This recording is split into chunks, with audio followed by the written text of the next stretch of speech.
Hello, everybody, and welcome to the Full Potential Show. I'm James Rick. This is your number one non-boring source for personal development. Today on the line, we have Chuck Gallagher. Chuck is a business ethics expert. He's the author of Second Chances, Transforming Adversity into Opportunity. We're doing a Skype interview, and we have second chances going on right here today. Had a few technical difficulties.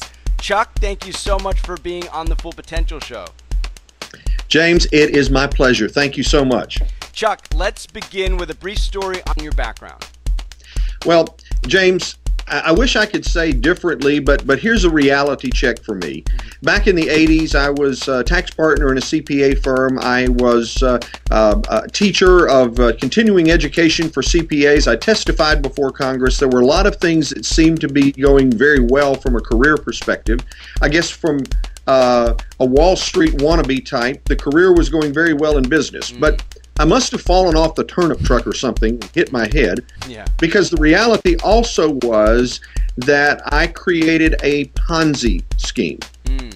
As I fondly say, I was overextended and underfunded, or to put it bluntly, I had too doggone much debt. Sounds like America right now.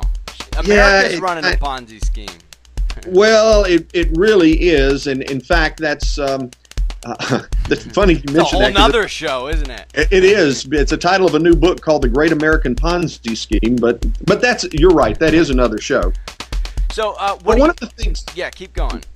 But one of the things that happened was when I created that, every choice has a consequence. And as one can imagine, when you create something like that, eventually the card is pulled from the house of cards, and when that takes place, it all collapses. And sure enough, it did for me, and that resulted in the mid-90s with me spending some time in federal prison. All right, so you made this decision, you went to the federal prison, then what happened? Well, I found when I was in prison, as bad an experience as it was, that it also turned out to be probably one of the most positive things that could have happened to me. It gave me time to really do some introspection and find out the truth of who I was and come to grips with, well, what I will say was really my full potential and where my life should go. Now, how did you learn that in federal prison? And so many going into federal prison don't learn that lesson. I think it's powerful. What was it? Was it the job? Was it the cleaning the toilets? You had lots of time to think about this. Well, I did. I had a lot of time to think about it, and honestly, to you, this is a very candid statement. Prisons are not designed for rehabilitation. That's just that's a very candid statement. Prisons are business. I don't have any negative feelings toward that statement, but they are very much a business, and business is driven by your inventory, and in prison, your inventory is an inmate. I think that's a huge truth. Yeah. Well, it really is, and the reality of what happens is, if you don't find that within yourself, no one in prison is going to help you find it for you, because they would rather have you back. They would rather have an experienced person in the system that knows the rules than someone who is inexperienced, who may be a loose cannon and they don't know how to deal with. Okay, Chuck, so what do you think made the difference between your experience in prison and rehabilitating yourself? What was the catalyst that made you make that new distinction? If the decisions that I made got me into prison, I can make the same decisions or different decisions to realize my full potential. What was that key thing that maybe you noticed? Well, one of the things that happened, James, was out of this prison population of 500 inmates, 5 of us were selected to go out and to do, out of the prison, to do some speaking, to talk to the community at large about what got us there. And I'll never forget that first group that I spoke with was a group of 5th graders. And so it was a little odd when we walked in and, the orange jumpsuit handcuffs, and these 5th graders were, kind of scared. But I asked the question, I said, did you know that you were going to have guests? And they said, yes, we did. We were told yesterday.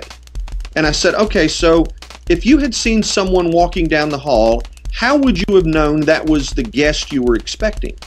And they said to me, well, it would have been the car you drove up in, the clothes on your back, the shoes on your feet, the watch on your arm. They described the being somebody as a function of all of the material that surrounds us. And I said, well, if you'd have seen me walk in the garb that I'm in right now, what would you have thought, excluding the handcuffs? And they said, well, we would have thought you were the janitor.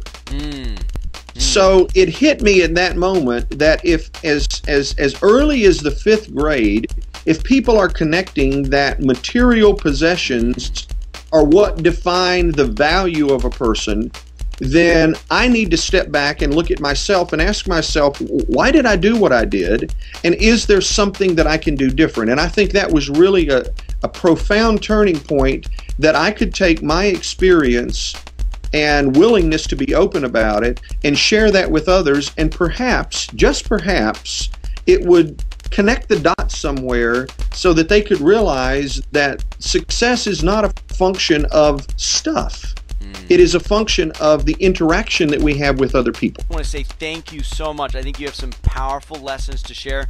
I thought, business ethics and, making decisions are important, but when you trace it all the way back to identity and the ability to rebirth ourselves and make new decisions. Chuck, the topic of business ethics and making right decisions in business is one part, but when you drive in very deeply and you talk about recreating your identity, breaking through the illusions, and redefining who you are and your destiny with this blank canvas that's always available in the future for us, I think that's such a clear roadmap for living your full potential. And I think you've hit on all the key areas to doing that. So I thank you so much for being on the show, and I encourage everybody, including myself, I'm not even going to take the free copy, Chuck. I'm going to get the paid one.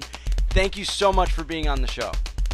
James, it's my pleasure, and I hope that this helps your folks reach their full potential. Absolutely. And Chuck, as a side note, we have done about 10 of these because Skype kept breaking off, and Chuck has got the patience of a champion. So I really appreciate that too. Thanks again for being on the show, Chuck. Take care. Thank you so much. All right, bye-bye. Well, that concludes this week's episode of The Full Potential Show, your #1 non-boring source for personal development. I'm James Rick, and if you want to get more positive programming for your brain absolutely free on a weekly basis, just visit fullpotential.com.